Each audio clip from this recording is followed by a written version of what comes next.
नमस्ते दोस्तों। क्या आप परफेक्ट हैं? यह सवाल सभी के मन में आता है। परफेक्ट तो सभी होना चाहते हैं, पर अपनी इम्परफेक्शन को कोई स्वीकार नहीं करता है। आज का वर्ड है इम्परफेक्ट या अपूर्ण। हम सभी में कोई ना कोई कमी है, पर उसे स्वीकार करने से डरते भी सभी हैं। पर जानना चाहते हैं ये डर क्यों है? अगर मैं आपसे कहूं इम्परफेक्शन अच्छा है, तो क्या आप इसे मानेंगे? नहीं ना। परंतु हम सबको एक बात तो पता है, परफेक्ट शब्द है, मगर शायद इस दुनिया में एग्जिस्ट नहीं करता। अगर आप मेरे से सहमत हैं तो कमेंट भी कर सकते हैं, और अगर नहीं तो नहीं भी लिख सकते हैं। सोशल मीडिया पर यही तो हो रहा है। हर कोई परफेक्ट दिखने की कोशिश कर रहा है, अपने कपड़ों से, सामान से, या फिर और किसी तरह का दिखावा करके। चलिए दोस्तों, पहले एक कहानी सुनते हैं। कहानी इम्परफेक्शन को लेकर। विनीता उर्फ विनी की कहानी। विनीता एक छोटे से प्रांत में रहने वाली लड़की थी, जो मध्य वर्ग परिवार से आती थी। बचपन से ही उसे खेलने कूदने का बहुत शौक था, मानो खेल में उसकी जान बसी हो। जैसे ही स्कूल से आती, सीधा प्लेग्राउंड चली जाती। अलग अलग प्रतियोगिताओं में भाग लेना भी उसका शौक था। तभी उसका नए स्कूल में एडमिशन हुआ। स्कूल में क्रिकेट को प्रोत्साहन दिया जाता था। उसके पिताजी भी क्रिकेट के बहुत शौकीन थे, तो उन्होंने सोचा शायद मेरी बेटी इस स्कूल में पढ़कर क्रिकेट भी ज्वाइन कर सकती है। पिताजी बहुत खुश थे। हालांकि विनीता को क्रिकेट में उस वक्त इतनी दिलचस्पी नहीं थी। हाल ही में महिला क्रिकेट टीम का गठन भी किया गया और एक नए कोच भी आए।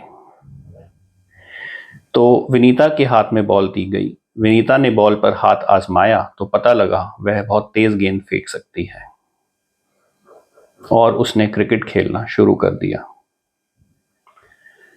अब उसे क्रिकेट से थोड़ा थोड़ा लगाव होने लगा,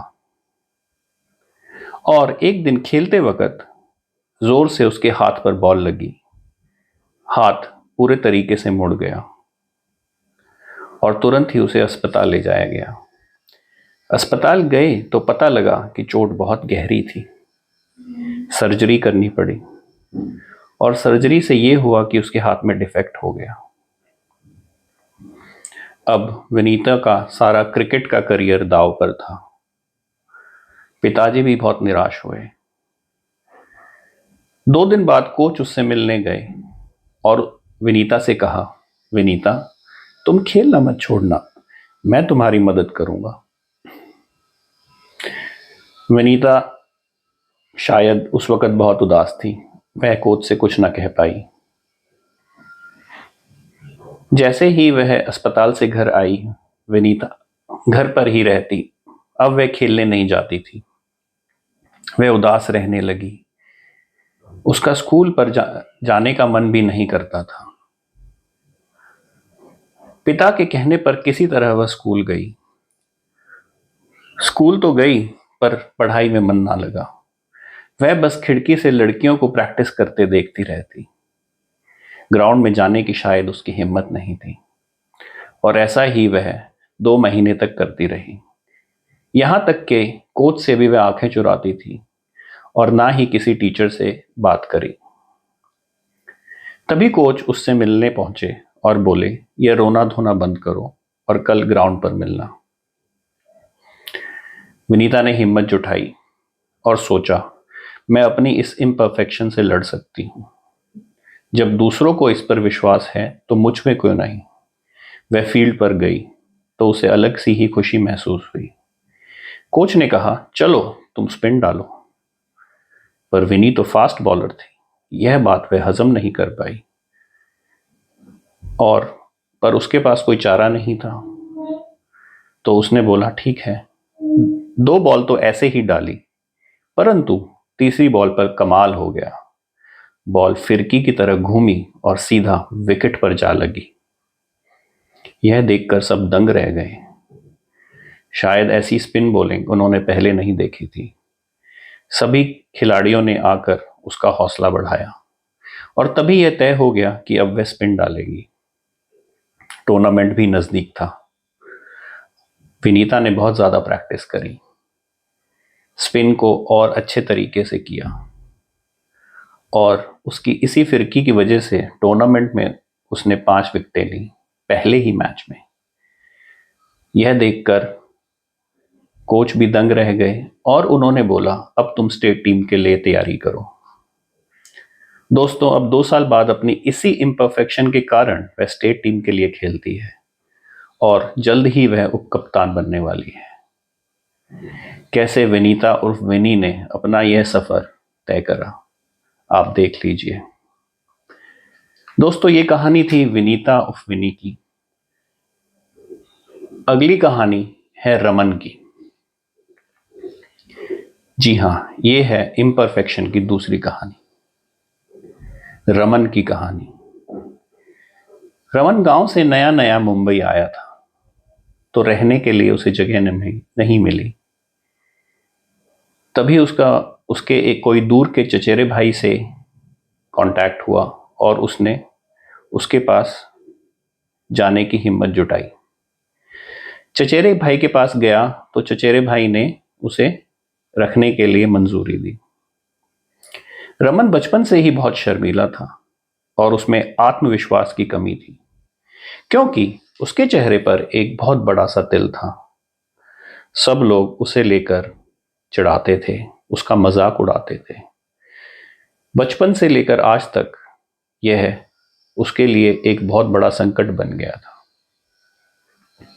रमन को चचेरे भाई की वजह से स्पॉट बॉय का काम मिल गया।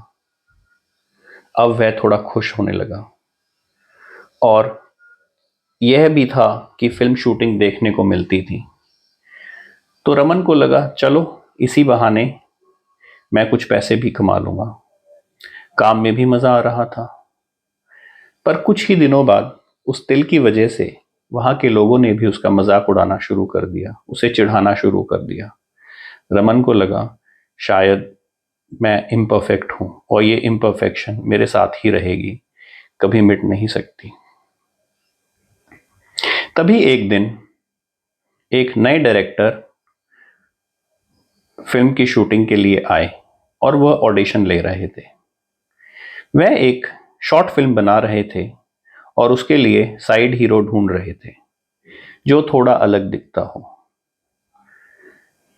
बहुत सारे ऑडिशन हुए।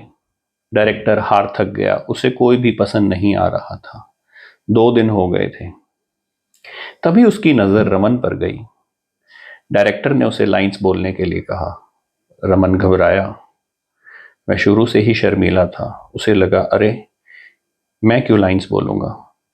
पर तभी उसने सोचा, यह मौका है मेरे पास और मुझे इसे भुनाना चाहिए। रमन गया, उसने वह लाइंस बोली और डायरेक्टर सुनकर बहुत खुश हुआ। आखिरकार डायरेक्टर ने कहा, मैं तुम्हें इस तिल की वजह से भी साइन कर रहा हूं। ये मत सोचना कि तुम में सिर्फ लाइंस बोलने की काबिलियत है। मुझे ऐसा ही एक साइड हीरो चाहिए था। सभी ताली बजाने लगे। इम्परफेक्शन काम आ ही गई और रमन एक साइड हीरो बन गया। दोस्तों, इम्परफेक्शन को बुरा भला कहने से पहले हमें सोचना होगा कि उस दुनिया में परफेक्ट कौन है। अगर नहीं तो फिर मैं अलग कैसे हूं। मैं भी इम्परफेक्शन के साथ जी सकता हूं।